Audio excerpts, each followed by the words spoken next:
નમસ્તે વિદ્યાર્થી મિત્રો. ધોરણ 10 પ્રકરણ સંભાવના સવાલ નંબર 15. 5 ચોકટના પત્તા આપેલા છે. દસો, ગુલામ, રાણી, રાજા અને એક્કો. એ તમામના મુખ નીચે તરફ રાખીને સરખી રીતે ચીપેલા છે. તેમાંથી એક પત્તું યાદચ્છિક રીતે ખેંચવામાં આવે છે. હવે આ ખેંચેલું પત્તું નંબર 1 રાણીનું હશે. તેની સંભાવના શું છે આપણે આ શોધીશું પહેલાં. ત્યારબાદ બીજો સવાલ છે કે જો રાણીનું પત્તું કાઢીને એક બાજુએ મૂકવામાં આવે અને ત્યારબાદ બીજું પત્તું ખેંચવામાં આવે તો તે પત્તું એક્કો હોય તેની સંભાવના અને બીજું રાણી હોય તેની સંભાવના કેટલી. તો ચાલો મિત્રો દાખલાની શરૂઆત કરીએ. તો પહેલાં તો આપણી પાસે પત્તા કેટલા છે? 5. 5 પત્તા છે. કયા કયા અહીંયા શરૂઆતમાં લખીએ તો 5 પત્તા છે.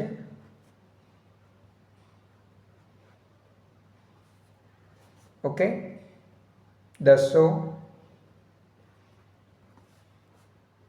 ગુલામ, રાણી, રાજા અને એક્કો. તો 5 પત્તા એટલે કુલ પરિણામો કેટલા થયા? કુલ પરિણામોની સંખ્યા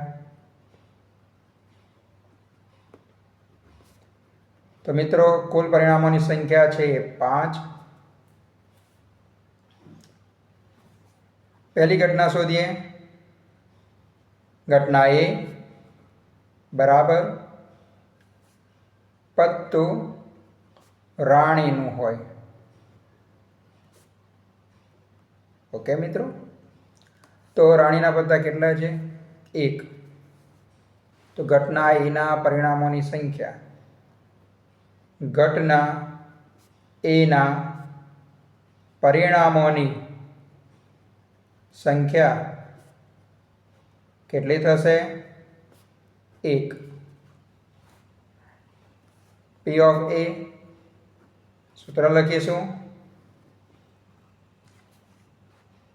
ઘટના એના પરિણામોની સંખ્યા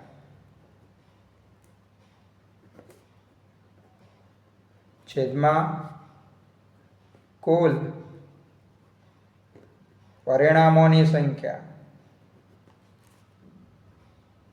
ઓકે, ચાલો. તો ઘટના એના પરિણામો તો આપણને મળી ગયા 1 અને કુલ પરિણામ આપણી પાસે છે 5. ઓકે વિદ્યાર્થી મિત્રો,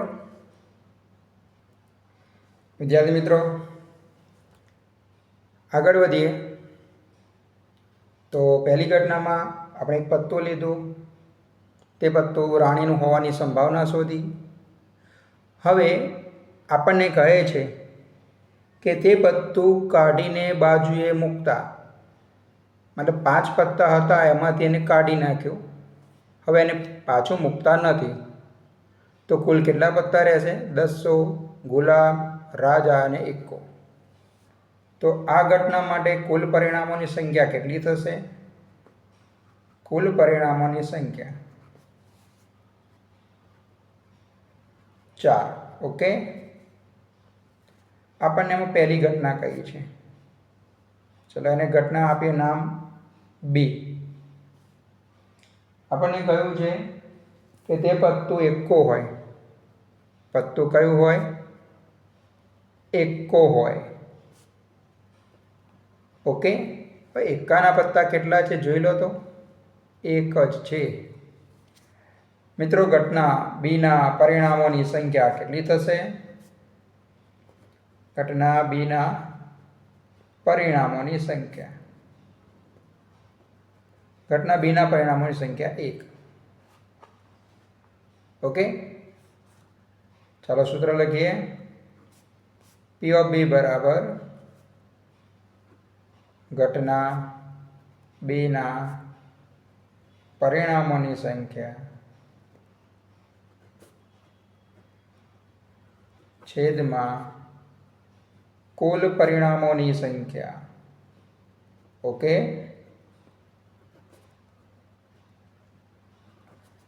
તો અહીંયા જોઈએ ઘટના બીના પરિણામો કેટલા છે આપણી પાસે 1 અને કુલ પરિણામો કેટલા છે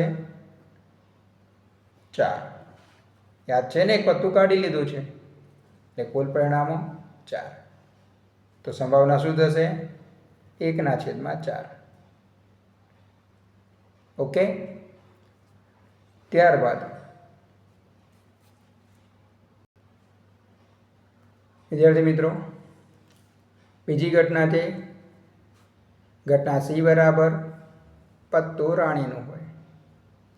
હવે આપણને ખબર છે કે 5 પત્તામાંથી એક પત્તું આપણે કાઢી લીધેલું, બરાબર છે.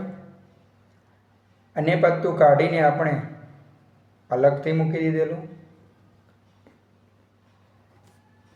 કયું પત્તું કાઢ્યું હતું આપણે? રાણીનું. તો મતલબ હવે 4 પત્તામાં રાણીનું પત્તું તો છે જ નહીં. તો ઘટના સીના પરિણામોની સંખ્યા 0. ચલો પી ઓફ સી બરાબર સૂત્ર લખીએ. ઘટના સીના પરિણામોની સંખ્યા કેટલી થશે? 0. અને કુલ પરિણામોની સંખ્યા. ઓકે, તો કુલ પરિણામોની સંખ્યા અને 0 છે આપણને, સોરી, ઘટના સીના પરિણામોની સંખ્યા 0 છે અને કુલ પરિણામો કેટલા છે? 4. ભાઈ 0/4 કરીએ તો આપણને પરિણામ મળે 0.